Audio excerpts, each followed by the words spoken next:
Okey semua, pada hari ini saya nak bongkarkan satu rahsia dalam aplikasi Madkhal. Okey, first step, yang mana belum ada akaun, sila mak turun aplikasi Madkhal. Baik, bagi siapa yang dah download aplikasi Madkhal dan buka akaun, okey, ini adalah homepage aplikasi Madkhal. Jadi dalam Madkhal sekarang kita dah ada waktu solat guys.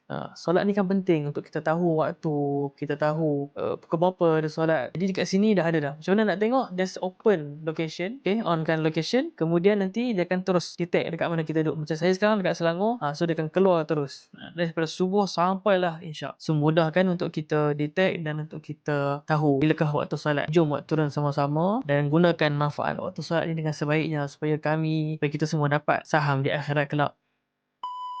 Kalau anda suka konten tadi, jom sama-sama kita claim voucher di bawah untuk dapatkan 10% diskaun langganan aplikasi Madkhal. Okey, saya nak tunjukkan cara nak claim kod tadi. So, kita dah jadi ahli percuma. Scroll kat bahagian bawah. Tekan langgan sekarang. Lepas tu masukkan kod tadi. Masukkan kod, tekan anak panah kat sebelah ni. Sampai ada kod valid, dan harga pun dah jadi bertukar. Kemudian dapatkan sekarang. Terus tekan subscribe.